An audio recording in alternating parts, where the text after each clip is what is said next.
Hey, what's up, everybody? Stephen A.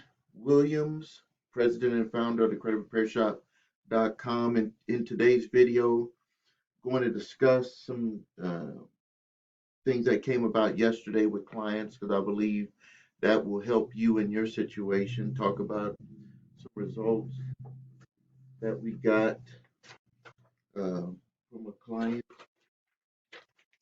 We get results every day, but these are specifically uh, why I like these. These are ones that take away the debt. Like you can get stuff off of people's credit, but if they still had a debt collector coming after them, it's not over. The game isn't over yet, and that's what happens with a lot of people. Um, See, to clarify everything with credit repair and what makes us different is that credit repair starts with knowing what's on your credit reports. That's why I always have you go to the website, you order number 3scores.com so you can get complete credit reports. And then you you challenge the information on your credit reports based on it being accurate 100% according to the Fair Credit Reporting Act. But the other side of that is that even if something is not reported accurately, it can come off your credit reports. You get the benefit of your scores moving up. But that doesn't mean that the debt goes away. A debt collector or an original creditor can choose to say, hey, we'll work on getting the information reported accurately, which is why sometimes stuff will come back on your reports that have came off, but they will still be able to come after you for the debt. And that's why it's important to do a debt validation. That's why, and I'm not talking about doing a debt validation with an original creditor. If you have a credit card with a company, and I'll go into that one. I just brought up to where I want to talk about this client also. If you have an original, let's just say credit card with the company, and they're coming after you for the money, your debt validation is basically just going to be about the amounts that they're claiming that you owe because you know you owe them. So if you go by what I tell you, is that know where you are at. If you're dealing with an original creditor, basically your situation is to try to see if the amounts that they're claiming is the right amount, and then you start a settlement process to pay that for less than what was owed. If you're dealing with a debt collector, then you can do the full debt validation to see if who are you coming after me for this money? I never did any business with you. I want you to get all the original contracts, all of the balances, everything. Plus, I want you to tell me if an attorney in your office has reviewed this whole entire file. That's what a good debt validation will do, and it will make the debt collector think twice about coming after you without getting all of the information. They're going to verify it with the original creditor. If they purchase the debt, they're going to have to get all of that information and get it, and then they're going to have to make a decision if they're going to move forward coming after you. Um, so that'll go into the first one that I want to talk about here is we, because of COVID, because of the exemptions that they've given the credit reporting agencies, we started earlier than what we would normally do. Is we started our new process of where we do debt validation to furnishers. Let me answer this call. Sorry about that. That was a early call this early in the morning. Right now it's barely even 7 o'clock a.m. So that takes me into what we have here. This was a client, and a debt collector was coming after them for the money for a medical bill. Medical bill, I asked my employee to get me the amount. It was a substantial amount. It was not a low amount, but I mean, it's probably a $1,500, somewhere around there. And I said that we got to make sure that we do our processes with debt validation because the bureaus are just dragging their feet. So we did the debt validation and we got the letter right here, printed it out. And we did the dispute request based on USC 169G of the Fair Debt Collection Practices Act. Please be advised that we have contacted the original creditor, which is listed above, in efforts to provide you with validation you request. However, our client has been able to verify the debt as requested. Therefore, we have ceased collection of this debt and have returned the account to our client, which means that they're not going to be able to validate. And we have requested that the account to be reported with the consumer reporting agencies as deleted, and consumer reporting agencies may take up to 30 days or longer to update consumer reports. This is beyond our control. So you see here, even though the debt collector put the information on the consumer's credit reports, they are stating in their correspondence now that it could take 30 days or longer to update consumer credit reports. This is beyond our control. This is what I've been talking about. This is what I've been telling people. The quitters, people who quit working on their credit are going to be so upset because they're going to allow the time to pass by and they're going to have to start over all over again. Everybody, even the debt collectors that are putting updates, even the debt collectors that are placing updates on people's credit reports are stating in their letters that it is beyond our control. And the reason why is because the credit reporting agencies have an exemption, and they have two exemptions. They have an exemption to even open up the dispute letters. They have an exemption on the time period to open that up. They have an exemption on how long it takes for them to update the files. These are humans. They have exemptions too, just like you have exemptions. If you happen to work for a company that is allowing you to have some type of exemption, but like how everybody got shut down, they got shut down too. There are human beings working in those offices, and however they're doing it, it's up to them with their company. If they're 25%, 50%, I hear that they're 50% staff. You were getting millions of documents every day in the mail, and now you have either 25% or 50% of the people even opening up the letters to be looked at, to be fed into the computers. It's going to take time. And if people quit on themselves because they don't understand what is in the control that they have and what is in the control of other people, they will end up quitting, and then time will fly by, and then they will have to start over on their credit repair process. This is a letter from a debt collector. They're taking the information off of the individual's credit reports, and they're submitting it to be taken off of the credit reports. And then they state in the letter, this is beyond our control on how soon it will come off of your credit reports. It could take up to 30 days or longer to update consumer credit reports. This is beyond our control. I say this over and over because this is what I'm trying to get across to everybody, that you need to get this in your head, that it does not matter what the Fair Credit Reporting Act states on when they're supposed to get back and do their investigation and make the updates and send you stuff in the mail. We are in a different time right now in America due to this virus. Everybody has exemptions. So get it in your mind. Don't be a quitter. I have another client here. He submitted to get his summons answers, responded, third-party debt collection company purchased the debt. We made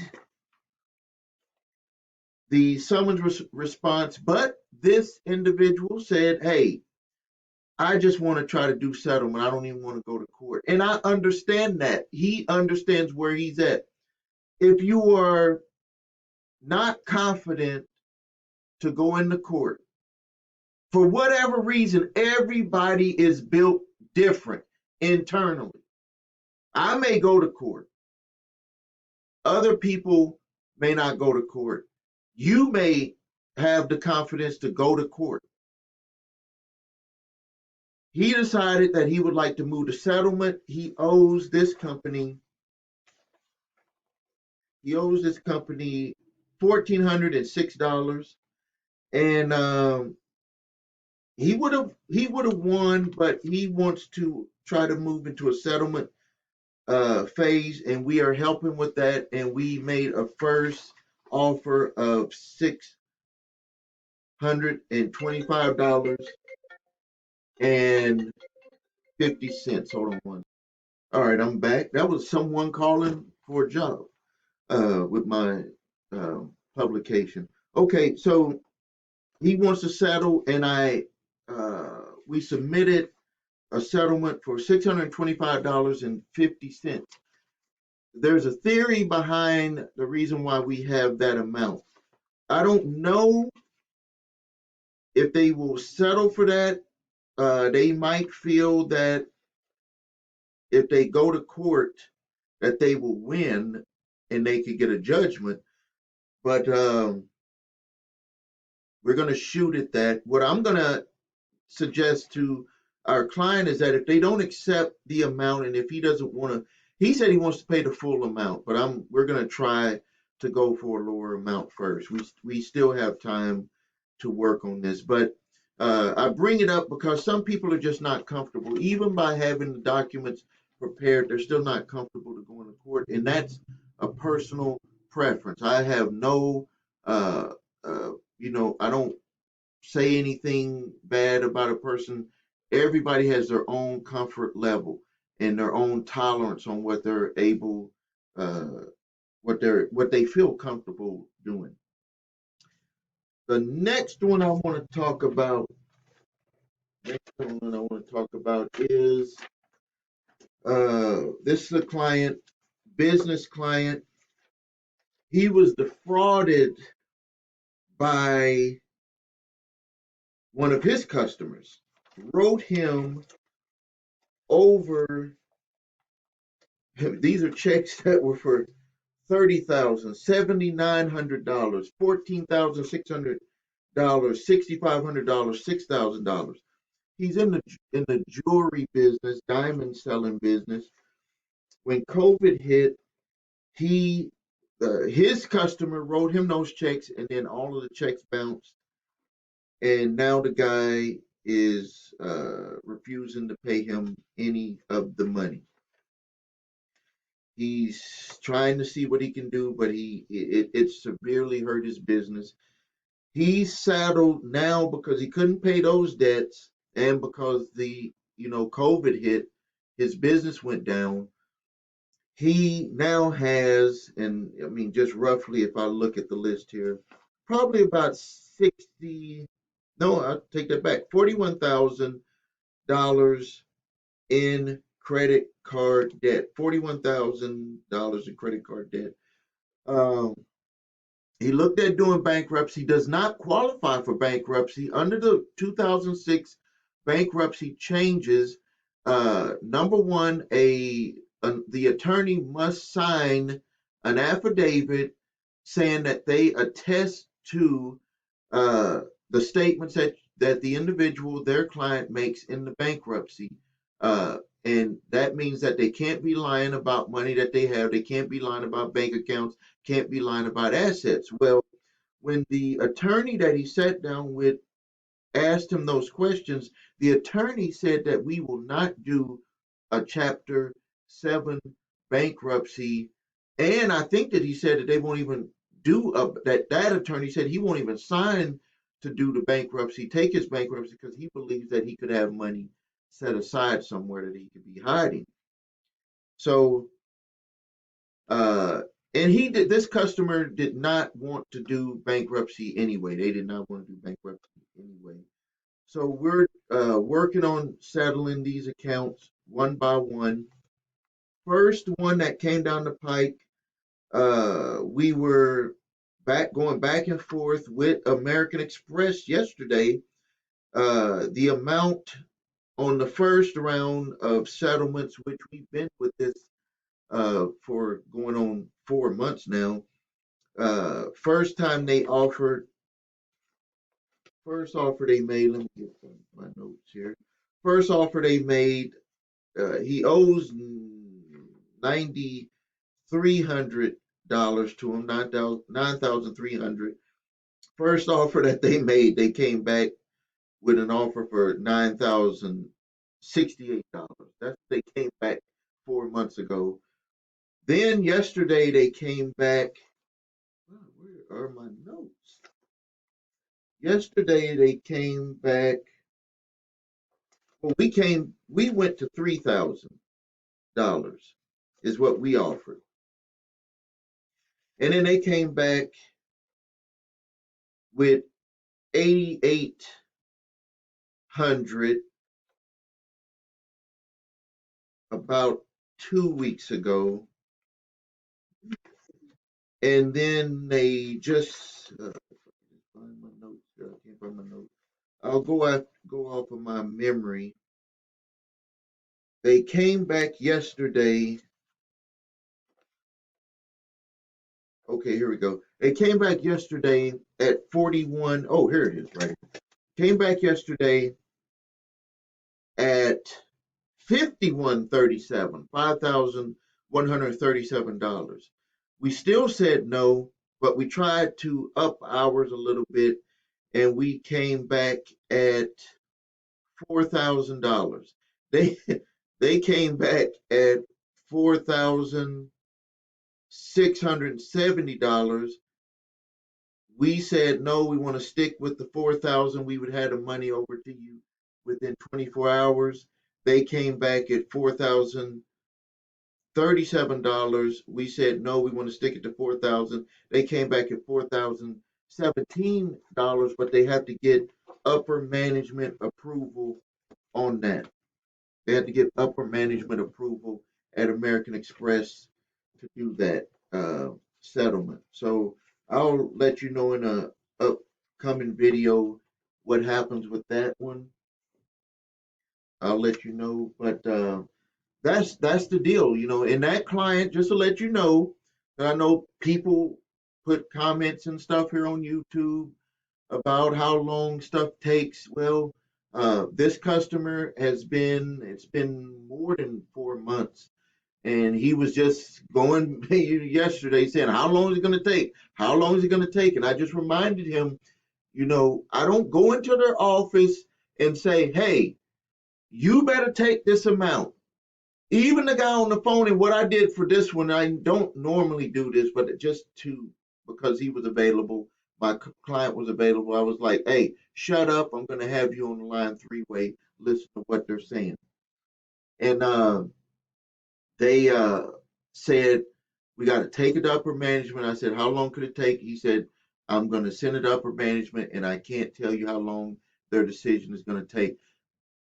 Folks, I have some news for you.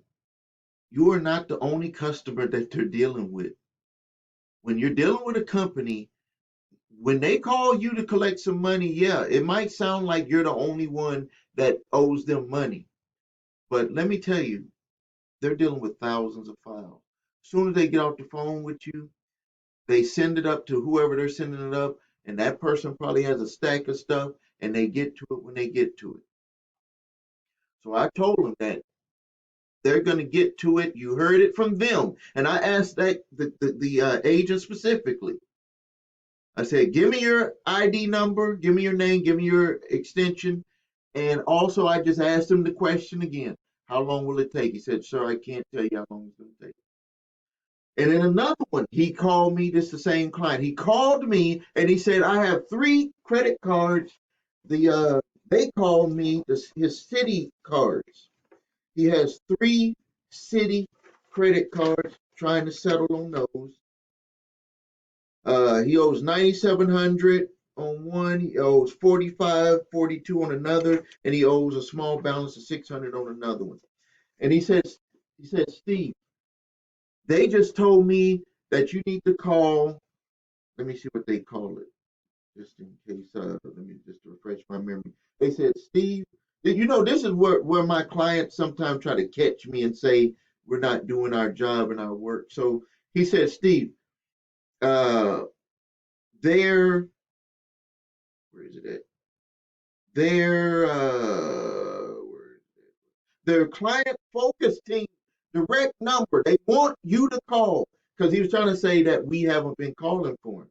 And then he said, here is the fax number to send the POA. We've sent the POA 4 times. Yesterday makes 5 times. But I said, hold on. I'm going to put you on three-way and I'm going to call them, let them know that I'm sending the POA again. And but let's just, let's see what they said because they had actually called him. They didn't call our office. So first thing I said is, did you get the POA? We just faxed it. The lady said no. I said, she asked me, what number did you fax it to? I gave I gave her the number that they gave my client to fax it to. And guess what she said? That's not the fax number that I have. And I said, oh, that's not the fax number that you have. Okay, what is the fax number you have? And she gave me the fax number.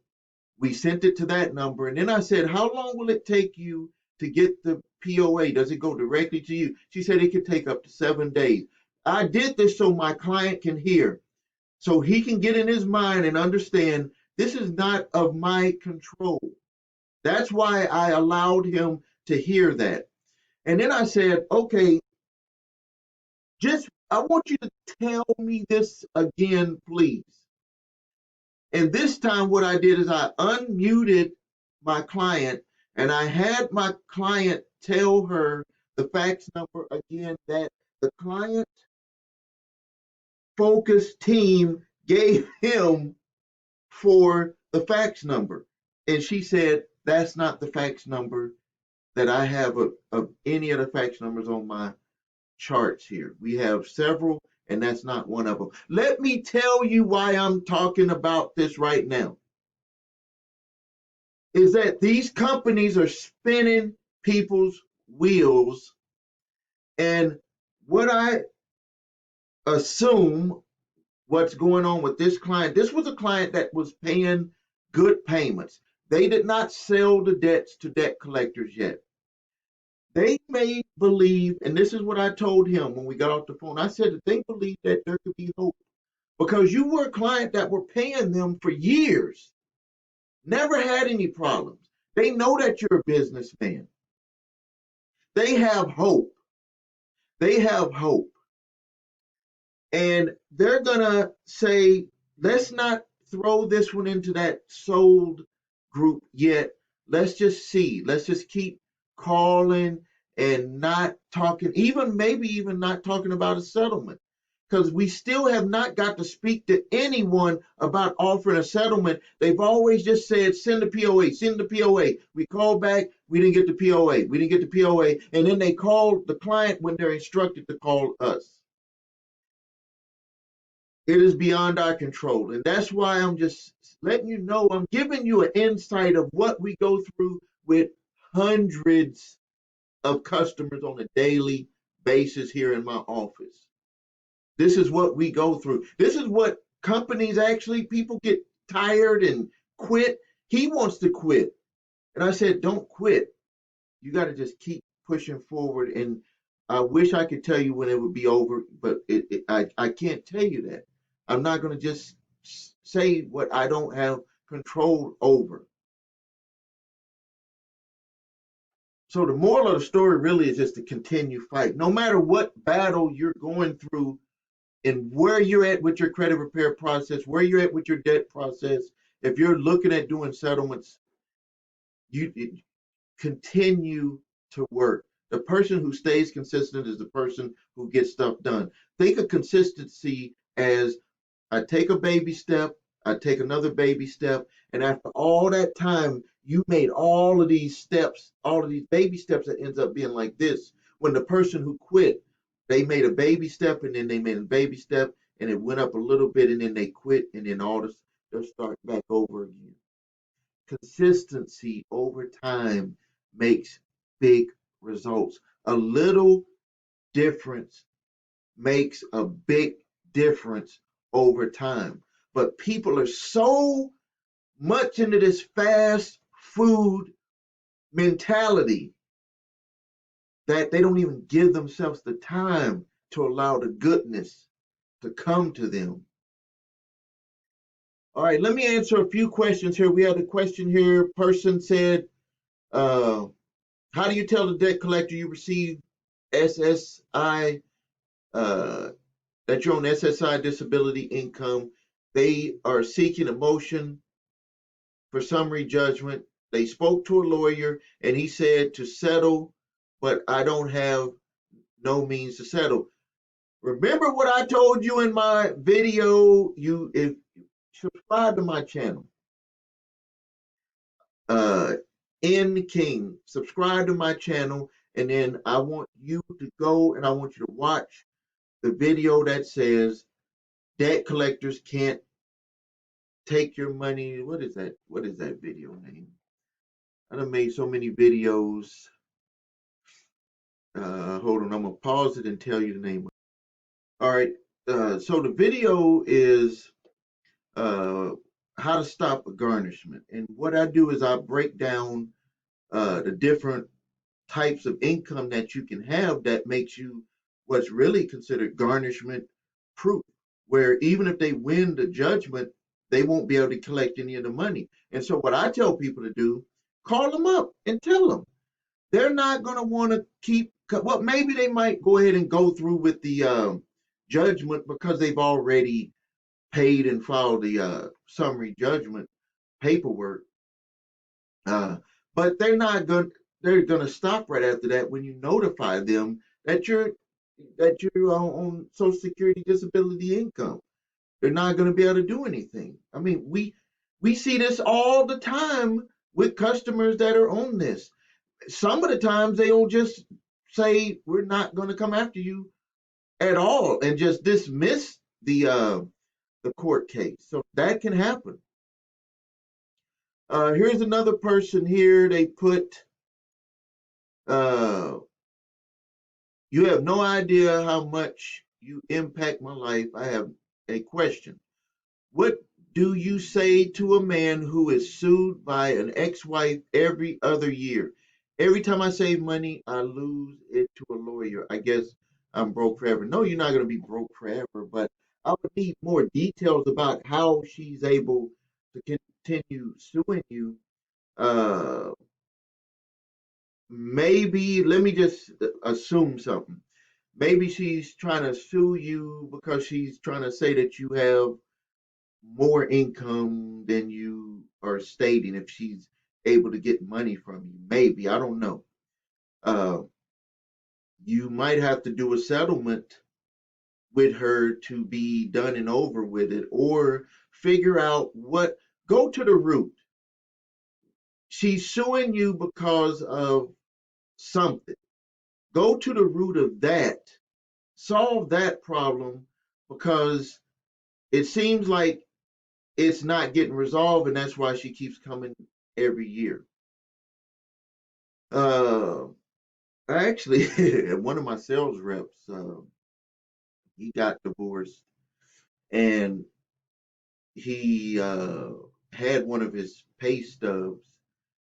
And my sales reps, they make very good money. And his ex-wife somehow saw one of his pay stubs, and she went crazy and actually upped the amount of money that he has to pay her.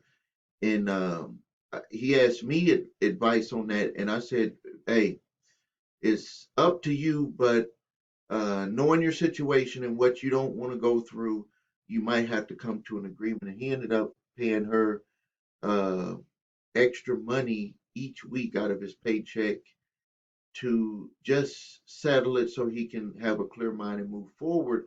And so now, as he increases his income, it's over with because he dealt with it. That was the root of it. She wanted more money. Uh, let's see here. Somebody here said they're not afraid to say thanks, and I want to say thank you for that. Uh, I want to say thank you for that. Um, let's see here. Here's another person. Here's a person that put a complaint that said videos are good. Uh, you know, some of the stuff. This person said that we refused a refund. That's not true. We always do refunds to people if people can't if people can't do, and I'm gonna put the video on here again. Go to my website and watch what makes us different. When you watch that video and you see what makes us different, if you can't do that, don't sign up with us. I mean, I don't know how many times I could say that. I've had people that put bad reviews about my company because we didn't take them as a customer. Can you believe that a person would actually put a bad review when you decide that you don't want them as a customer?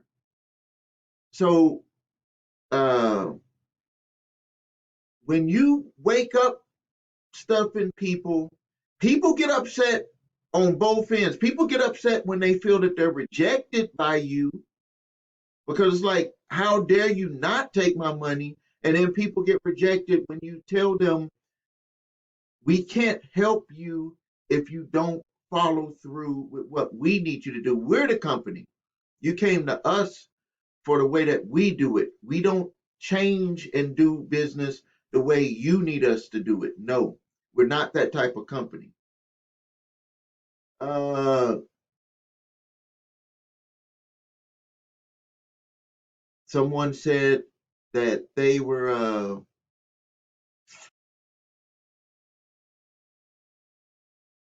talking about uneducated about finance. Yeah, all of the above on my 5 things that I talked about the five things that I talked about with I still got them in my notes here. It was the 5 things that I talked about in my last video, which were why 70% of Americans are suffering with bad credit and bad debtness, uneducated about money, uneducated about credit, uneducated about time for money exchange, and don't know how to save money and the fear of failure. Those are my 5 things. You can go to my channel, look up the video why it says 70% of Americans don't have $400 to save. Check out that video. Um,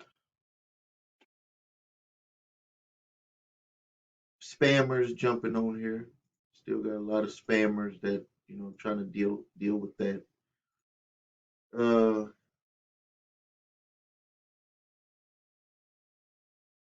someone said I never said what to say about that was a video.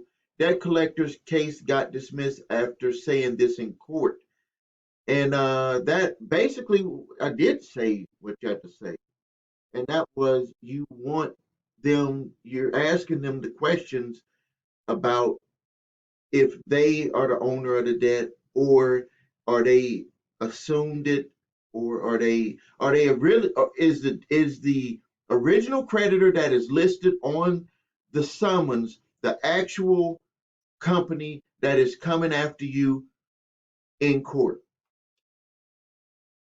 So, like for that video that I had, that was a person that we couldn't do the response for them in time because they had court the next day. So I said, when you go in there, just ask them, is this credit card company suing me, or is this a debt collector that's coming after me for the money?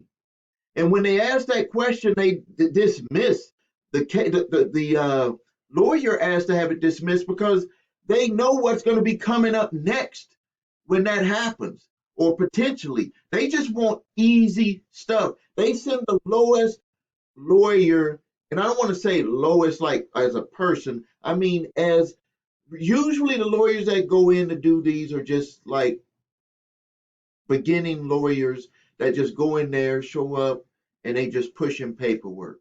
They're not the ones that's going to do litigation. Uh, so that's what I was talking about with that one. Is that what they did? Just in case you want to, just to make it clear, when they went to court, they said that uh, uh, when I told them to ask them, or is the credit card company that you have listed on the summary complaint form, is that company coming after me, or are you the debt collector who purchased it, or are you coming for me from another debt collector that hired you to come after me? Because let me tell you, let me just break down the reasoning on that. Is that, and I'm starting to see this now,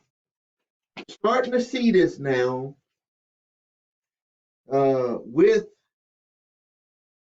the court summons, because of people like me that make them have to do this the right way, is that they're starting to send the affidavits. So they're not just sending a court summons, most of them. They're starting to send an affidavit where they're saying that they swear to everything. The person, the lawyer who is filling out the paperwork for the summons is swearing to an affidavit that everything that they have in that is true. They actually do it, but they're taking it a step further.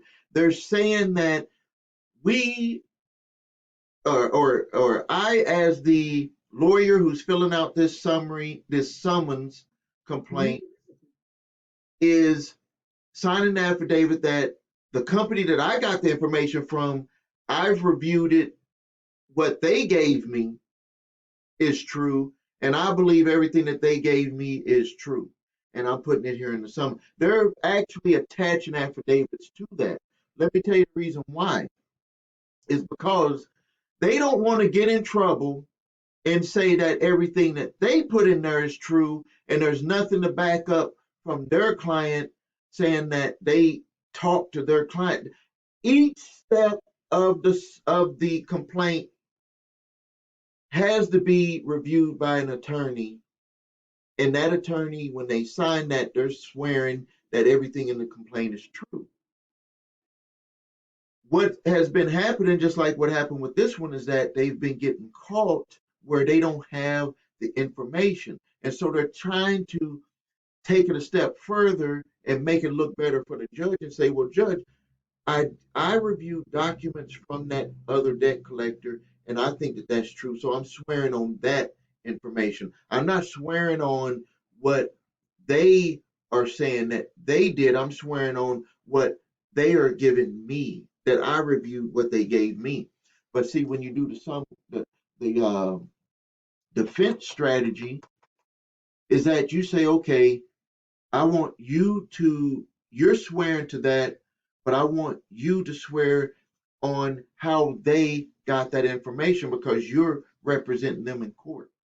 And when you do that, what they usually do is they back out of it. They say, we can't do it. They'll tell their client, we can't go forward unless you get us all the information. Now, they may get all the information. I'm not saying that they're not going to get all the information. And if they do, then we move to a settlement. Worst case scenario, settlement. So that's what we got.